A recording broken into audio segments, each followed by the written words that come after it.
नमस्कार, जोहार, जय हिंद। मैं मुकेश कुमार पांडे आप सबों का खोटा क्लासेस में एक बार पुनः स्वागत करता हूं। आज मैं आप लोगों के बीच में मध्यकाल में झारखंड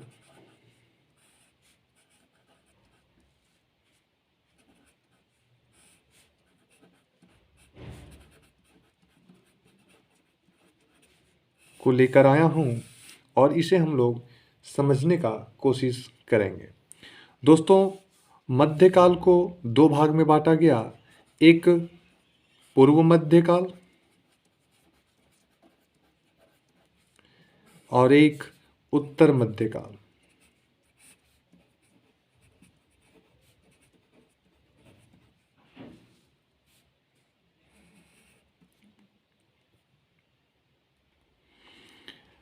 दोस्तों, पूर्व मध्यकाल का अगर काल देखा जाए तो यह अगर देखा जाए तो कह सकते हैं कि हर्षवर्धन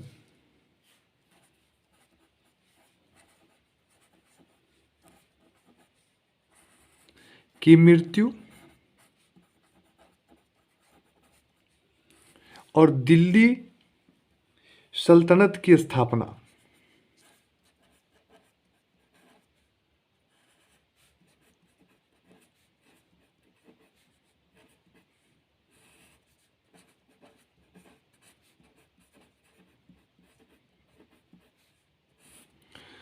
दिल्ली सल्तनत की स्थापना यानी कि हर्षवर्धन की मृत्यु और दिल्ली सल्तनत की स्थापना के बीच की अवधि, ये जो अवधि था, इस अवधि को ही कहा गया पूर्व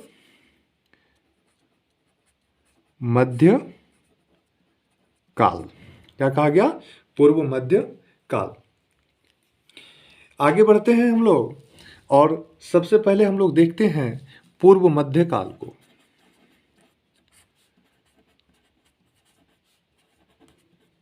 सब्सक्राइब, शेयर और कमेंट करना ना भूलें। दोस्तों, लाइक भी करना ना भूलें। अब देखिए, पूर्व मध्यकाल में तीन घटनाएं हम लोग देखेंगे। सबसे पहली घटना महामाया मंदिर की। महामाया मंदिर की, और इस मंदिर की स्थापना अगर देखा जाए तो गजघंट राय के द्वारा किया गया था। कब किया गया था? तो ये किया गया था 908 ईस्वी में। कब किया गया था? 908 ईस्वी में किया गया था। और दोस्तों, यहाँ का जो कह सकते हैं कि पुजारी, इस जगह का पुरोहित, महामाया मंदिर का पुरोहित एक मराठा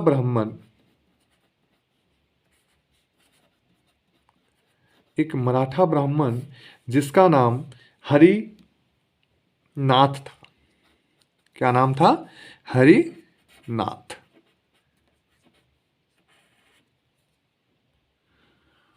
दोस्तों, दूसरा और बढ़ते हैं हम लोग और वो है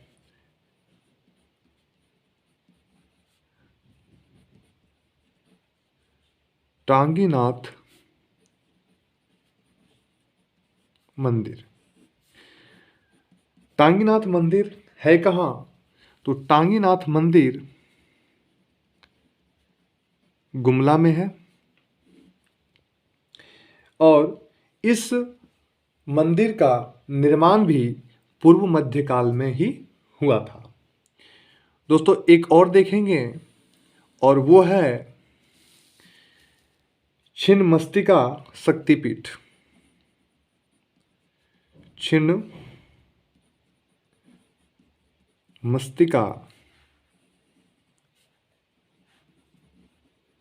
शक्तिपीठ।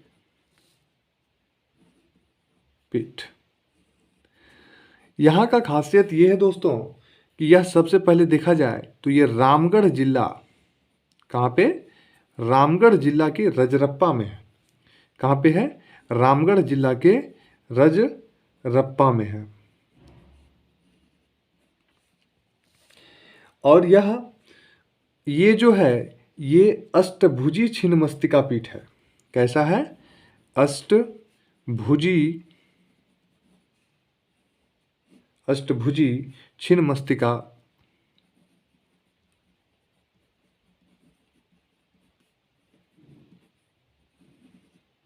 शक्तिपीठ है।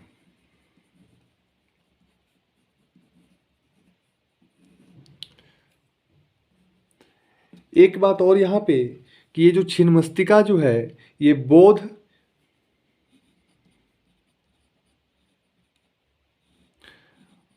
ब्रज योगिनी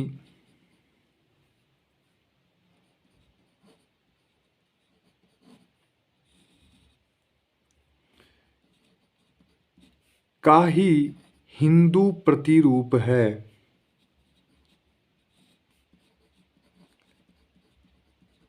प्रतिरूप है। दोस्तों, लाइक, शेयर और कमेंट करना ना भूलें। दोस्तों, अब हम लोग बात करते हैं उत्तर मध्यकाल की। झारखंड में उत्तर मध्यकाल की बात करेंगे तो सबसे पहले हम लोग बात करते हैं बख्तियार खिलजी का। किसका? बख्तियार खिलजी का।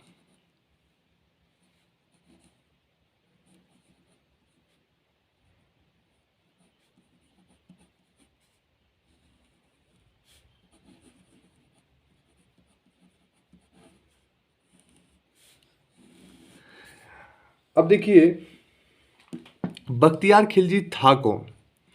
तो यह एक सेनापति था। यह एक सेनापति था।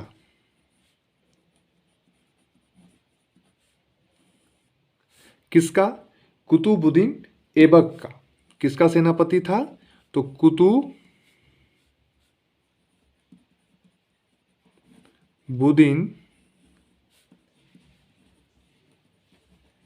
ऐबक का सेनापति था। कौन? बख्तियार खिलजी। और बख्तियार खिलजी जो थे ये 13वीं शताब्दी में, कब? 13वीं शताब्दी में ये एक जगह पर आक्रमण किए थे। वो जगह था नदिया। नदिया पर क्या किए थे? ये आक्रमण किए थे। तो दोस्तों, ये नदिया पर आक्रमण करने के समय ये झारखंड के रास्ते को, मतलब कह सकते हैं कि ये झारखंड के रास्ते से होकर ये गुजरे थे। झारखंड के रास्ते से होकर गुजरे थे। कौन? बख्तियार खिलजी।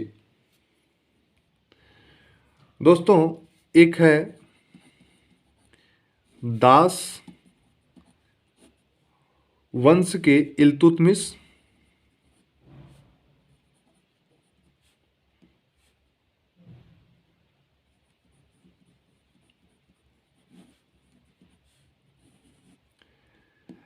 और बलबन, याद रखिएगा, और बलबन। तो इन लोगों के समय झारखंड में कोई प्रभाव नहीं था। क्यों? क्यों नहीं था? प्रभाव क्यों नहीं था? इसलिए नहीं था क्योंकि यहाँ के जो राजा थे, ये राजा कौन थे? तो इस समय का यहाँ का राजा नागवंशी राजा। कौन? नागवंशी राजा हरिकर्ण थे। कौन थे? हरिकर्ण थे। और कह सकते हैं कि ये जो हरिकर्ण थे राजा, ये सबसे मतलब शक्तिशाली और प्रभावशाली राजा थे, जिसके कारण से दास वंश के इल्तुतमिश और बलबन का यहाँ पे कोई भी प्रभाव नहीं दिखा। आगे बढ़ते हैं दूसरा नंबर पे, अलाउद्दीन खिलजी।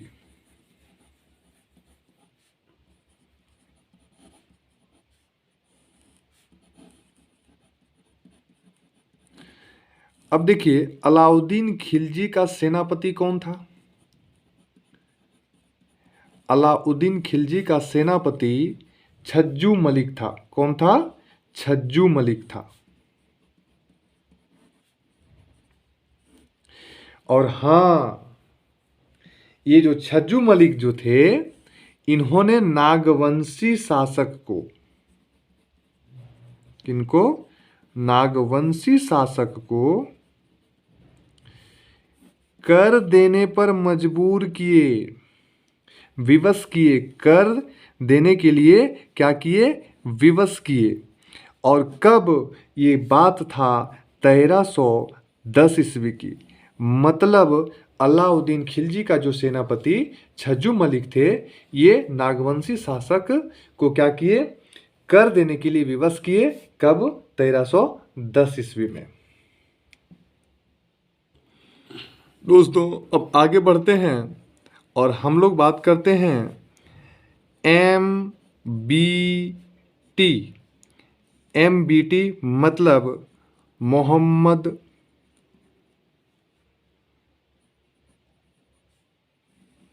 बिन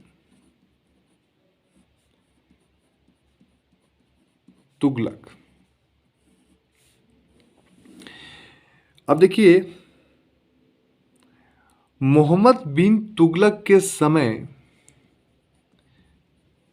नागवंशी राजा कौन थे? तो नागवंशी राजा थे हरिकर्ण। कौन थे? हरिकर्ण। मोहम्मद बिन तुगलक का सेनापति कौन था? इनके सेनापति थे मलिक बयां। कौन थे? मलिक बयां। और मोहम्मद बिन तुगलक जो थे, ये किस वंश के शासक थे? तो ये थे तुगलक वंश के शासक। किस वंश के शासक थे? तुगलक वंश के शासक थे। और इनका प्रभाव झारखंड में कहाँ देखा गया? तो इनका प्रभाव झारखंड में किनका? मोहम्मद बिन तुगलक का सेनापति मलिक बयां का। इनका प्रभाव था हजारीबाग क्षेत्र में। दोस्तों, हजारीबाग क्षेत्र में, हजारों के बाग के क्षेत्र में था। और यहाँ कहाँ तक पहुँच गए थे? तो हजारीबाग के क्षेत्र में एक जगह था जिनका नाम था चाई चंपा। क्या नाम था? चाई चंपा। यहाँ तक पहुँच गए थे। और कौन पहुँचे थे? मलिक बयां। लेकिन एक संथाली स्रोत के अनुसार, याद रखिएगा, किस स्रोत के अनुसार? संथाली स्रोत के अनुसार अगर देखा जाए, संथाली स्रोत के अनुसार अगर देखा जाए तो कहा गया है कि यहाँ के अनुसार आक्रमण किसने किया था? तो आक्रमण किया था इब्राहिम अली के द्वारा आक्रमण किया गया था। दोस्तों, अब बात करेंगे हम लोग FST, that means Firoz Shah Tughlaq.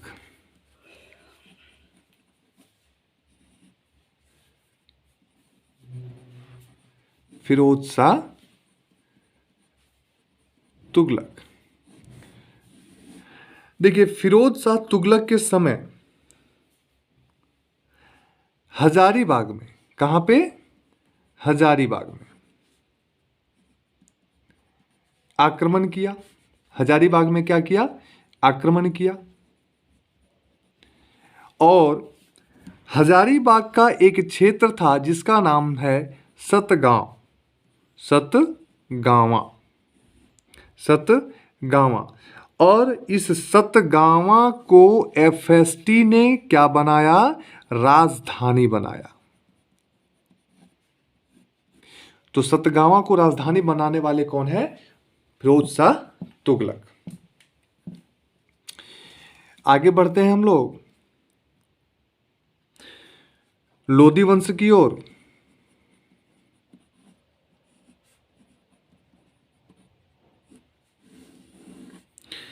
Lodhi वंश की ओर बढ़ते हैं तो देखा जाए तो इस समय का अगर छोटा नागपुर पर शासन करने वाले कहाँ पे? छोटा नागपुर पर शासन करने वाले नागवंशी राजा कौन कौन थे? नागवंशी राजा कौन कौन थे? तो नागवंशी राजा यहाँ पे लोधी वंश में कौन कौन थे? तो एक थे प्रतापकर्ण,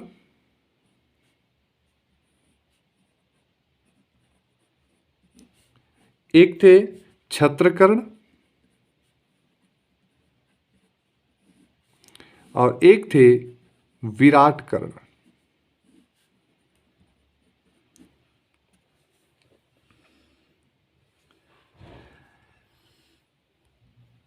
और इन्हीं के समय, लोधी वंश के समय ही एक उड़ीसा के शासक थे और उनका नाम था गजपति मतलब कह सकते हैं कि गजपति वंश का सामना झारखंड को करना पड़ा था। लोधी वंश के समय उड़ीसा के शासक मतलब गजपति वंश के जो थे, इनका सामना करना पड़ा था। किसको? झारखंड को। उड़ीसा के शासक गजपति वंश के जो थे और उनका सामना झारखंड को करना पड़ा था।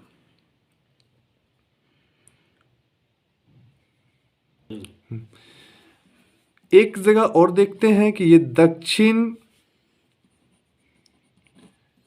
पूर्वी भारत, दक्षिण पूर्वी भारत का एक शासक थे, वो शक्तिशाली शासक थे कपिलेंद्र गजपति। कपिलेंद्र गजपति। और कपिलेंद्र गजपति जो थे, इन्होंने संथाल परगना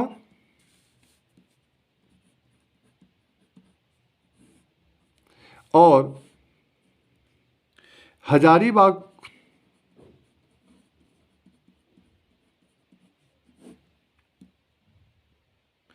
को छोड़कर, संथाल परगना और हजारीबाग को छोड़कर नागवंशी राज्य के बहुत बड़े भूभाग पर अपना प्रभाव स्थापित किया था। किसने? दक्षिण पूर्वी भारत के राजा कपिलेंद्र गजपति ने संथाल परगना को छोड़ दिया और हजारीबाग को छोड़ दिया। और इसके बाद यह बाकी जितने नागवंशी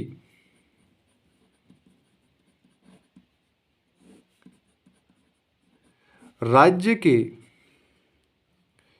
बहुत बड़े भूभाग पर अपना प्रभाव स्थापित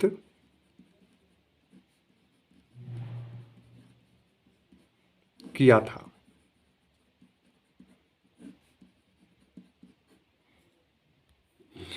लोधी वंश के ही समय खान देश, कहाँ पे?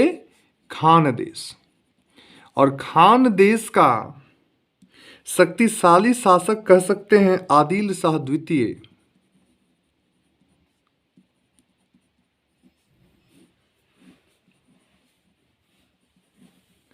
आदिल शाह द्वितीय। और इन्हीं का नाम था, एक और कह सकते हैं, आदिल खान द्वितीय।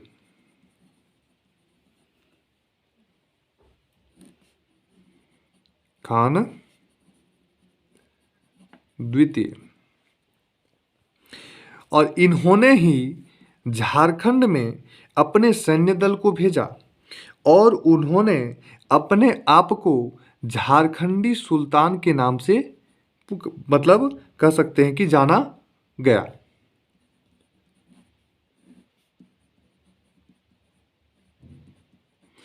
तो दोस्तों, झारखंडी सुल्तान किन्हें कहा जाता है? तो आदिल शाह द्वितीय या आदिल खान द्वितीय को कहा जाता है झारखंडी सुल्तान। आगे देखते हैं हम लोग शेर शाह के बारे में। तो देखिए, शेर शाह का सेनापति कौन था? शेर शाह का सेनापति ख्वास खां था। कौन था? खवास खां था। खवास खां था। अब देखिए खवास खां क्या किए थे। तो इन्होंने चेरों के राजा, किसको? चेरों के राजा। और चेरों के राजा महाराजा कौन थे? महारथ चेरो। महारथ चेरो। चेरों के महाराजा महाराजा महारथ चेरों को महारथ चेरों को परास्त किया और इनसे महारथ चेरों से एक हाथी को छीना। एक हाथी को छीना और यह हाथी का नाम था श्याम सुंदर। क्या नाम था? श्याम सुंदर। बड़ा ही मस्त मोला हाथी था। अगर इनको गुस्सा चढ़ता था तो अकेले पूरे फौज को ही संभालने के लिए तत्पर रहता था। और इनके द्वारा अगर देखा जाए तो राजमहल की पहाड़ियों के बीच एक तेलिया गढ़ी है।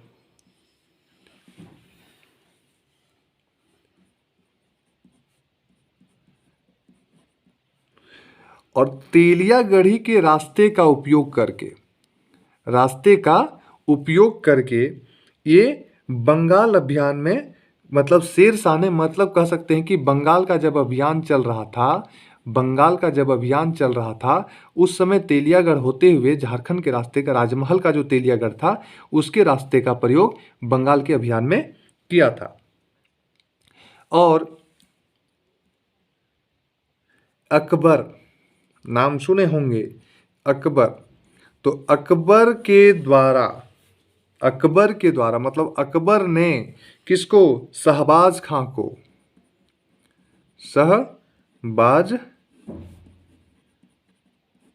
को झारखंड पर विजय प्राप्त करने के लिए भेजा था। किसने?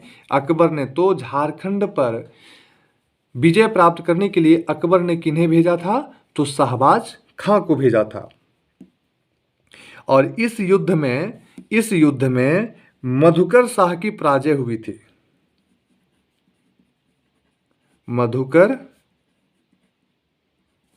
इस युद्ध में मधुकर शाह की क्या हुई थी?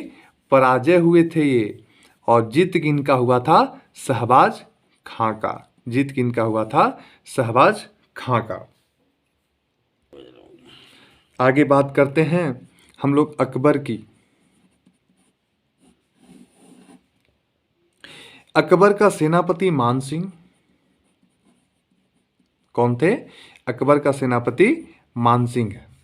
ठीक है। और ये मानसिंह क्या किया था? तो मानभूम से गुजरा था। कहां से गुजरा था? मानभूम से गुजरा था। ठीक है। मानभूम से क्या किया था? ये गुजरा था। और उसी समय एक जगह था परा और तेलकुप्पी। परा तथा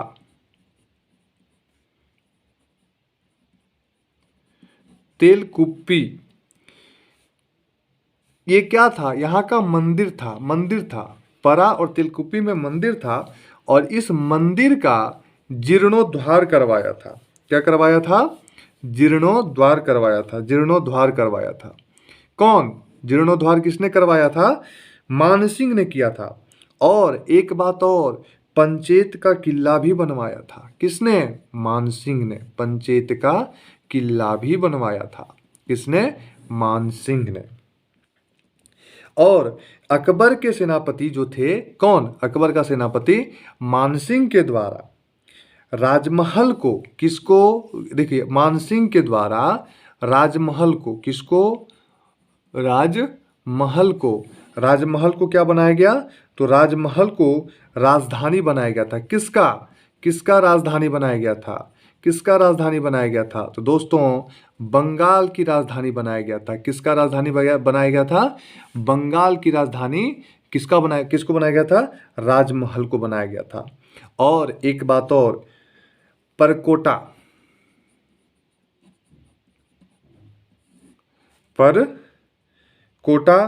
महल वाले जो नगर थे, परकोटा महल वाले जो नगर थे, इसको संयुक्त रूप से क्या नाम दे दिया गया? अकबर नगर दे दिया गया। क्या नाम दे दिया गया? अकबर नगर नाम कर दिया गया। किसको? परकोटा महल को। दोस्तों मुगल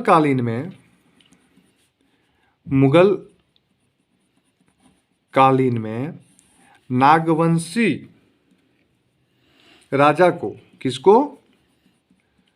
नागवंशी राजा को जमींदार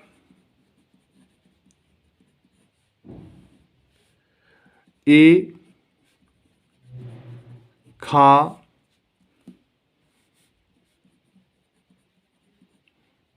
अलामा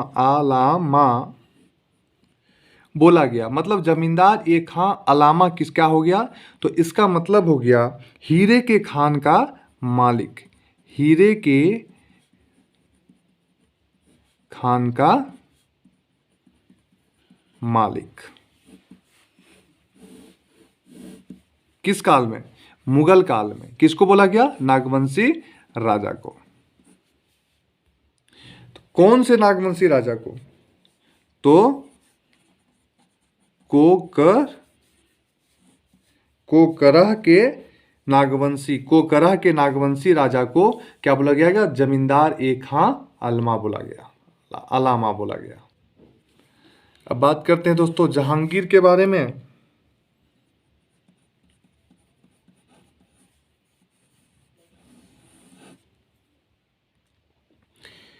जहांगीर के द्वारा देखा जाए तो तुजुक ए जहांगीर में, कहां पे? तुजुक ए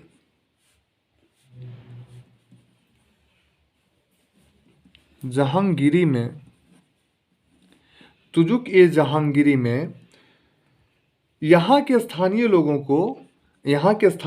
को क्या बोला गया? कि शंख नदी से हीरे प्राप्त करते थे। और मतलब कह सकते थे कि शंख नदी से हीरे प्राप्त करने का तरीका जानते थे। और यहीं के एक कोकरा, अभी देखे थे हम लोग कि कोकरा के राजा, नागवंशी राजा को जमींदार ए खां अलामा बोला गया था। तो यहीं कोकरा के एक राजा थे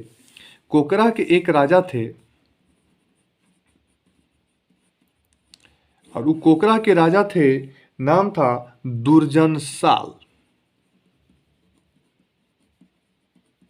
दुर्जनशाल था। और इन्होंने क्या किया? मुगलों की अधीनता को स्वीकार नहीं किया। मुगलों की अधीनता को क्या किया? ठुकरा दिया। मुगलों की अधीनता को क्या किया? इन्होंने ठुकरा दिया। अब ठुकराने के बाद क्या हुआ? तो यहाँ पे जहांगीर ने किनको भेजा? तो जहांगीर ने इब्राहिम खां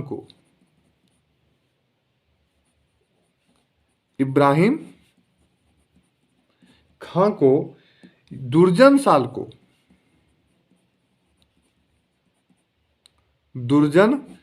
को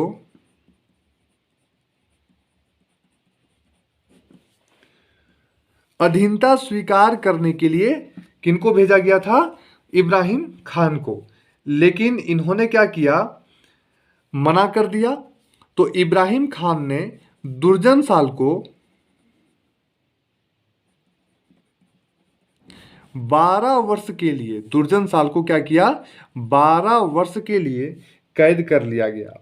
कब से कब तक दोस्तों? तो 1615 से 1627 ईस्वी तक। 27 ईस्वी तक, मतलब 1615 से 1627 ईस्वी तक इनको कैद में रखा गया। और बाद में कुछ दिनों के बाद में 1627 में 6000 वार्षिक रुपया, याद रखिएगा, 6000 वार्षिक कर देना स्वीकार किया। और इनको दुर्जनशाल को शाह की पदवी भी दिए। दुर्जनशाल को शाह की पदवी भी दिए और इसलिए इनका नाम पड़ गया दुर्जनशाल को क्या दिया गया? शाह की पदवी किनके द्वारा दिया गया? जहांगीर के द्वारा। किनके द्वारा दिया गया? जहांगीर के द्वारा। दुर्जन साल ने नवरत्नगढ़ नामक महल, जो सर्वाधिक महत्वपूर्ण भवन था, और इस भवन में कहाँ पे? नवरत्नगढ़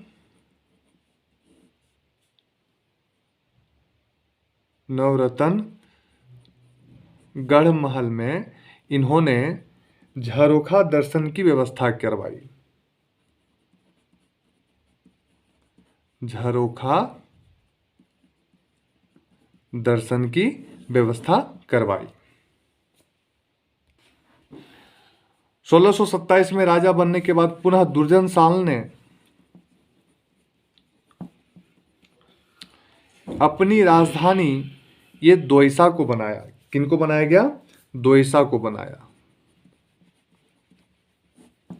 और दोयसा जो एक ऐसी राजधानी को बनाया गया जो यह नागवंशियों का 100 वर्ष तक राज्य रहा, राजधानी रहा।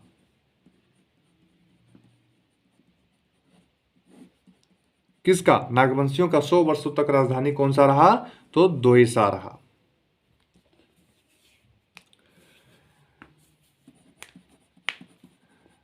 पलामू में 2 चेरोवंशी शासक थे, एक प्रताप राय और एक मेदिनी राय।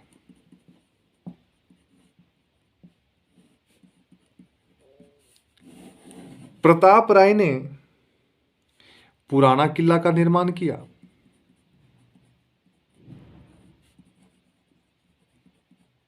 और मेदिनी राय ने नया किला का निर्माण किया।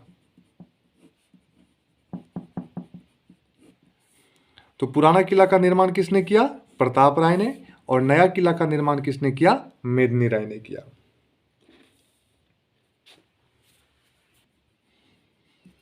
दोस्तों, चेरोवंशी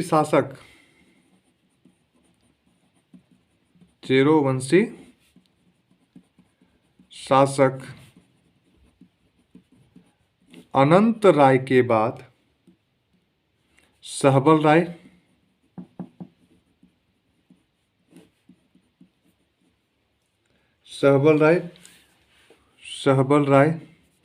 पलामू का शासक बने। और सहबल राय ने ही सड़क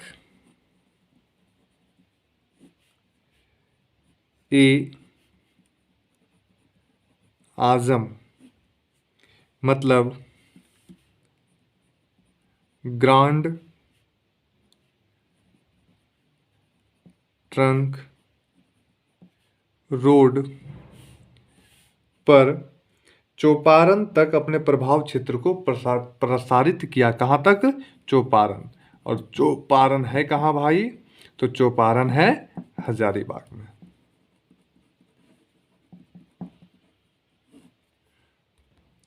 दोस्तों, शाहजहां के शासन काल में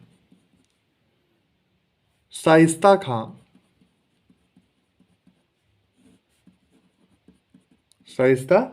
खां ने क्या किया? पलामू के जो चेरो राजा थे उन पे आक्रमण किया।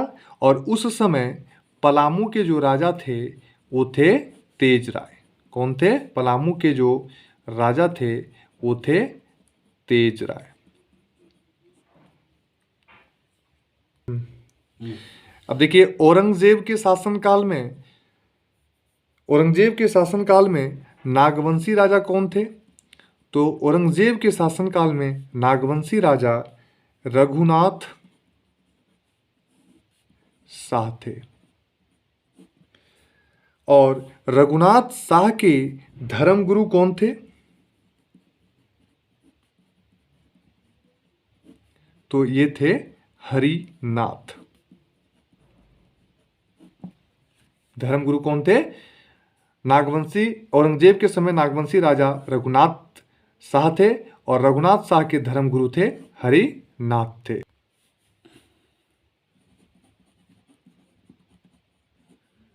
औरंगजेब के समकालीन राम शाह भी थे और रघुनाथ शाह भी थे। रघुनाथ शाह के द्वारा मदन मोहन मंदिर, याद रखिएगा, मदन मोहन मंदिर कहाँ पे है? रांची में है। मदन मोहन मंदिर रांची में है और ये है कहाँ? तो वड़ैया में है। कहाँ पे है? वड़ैया में है। और कब बनाया गया था? तो ये बनाया गया था 1665 से 1682 ईस्वी के बीच बनाया गया था। रघुनाथ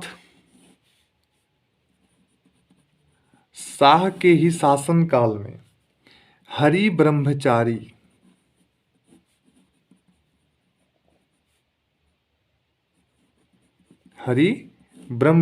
के द्वारा रांची में, कहाँ पे? रांची में चूटिया नामक स्थान पर, कहाँ पे?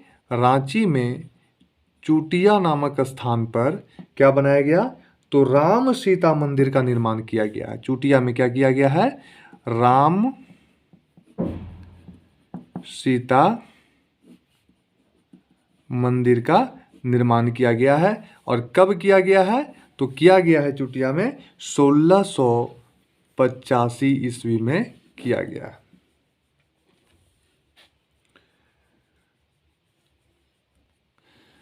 औरंगजेब के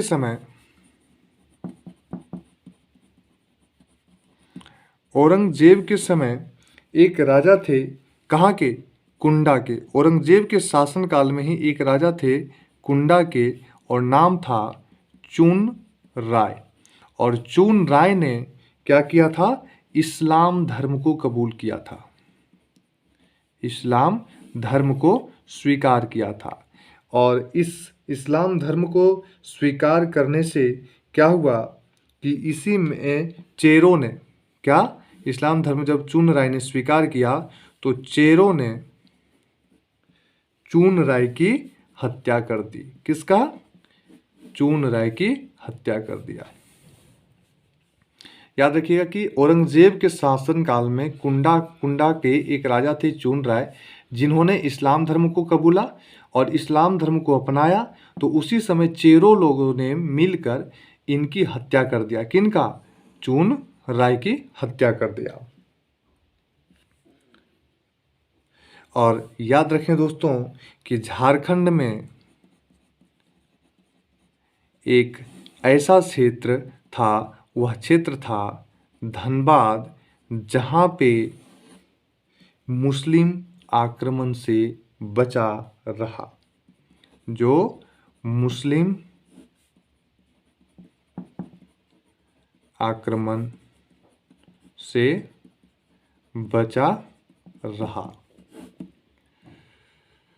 तो झारखंड का वह कौन ऐसा क्षेत्र है जहाँ पे मुस्लिम आक्रमण नहीं हुआ था? वो था धनबाद का क्षेत्र।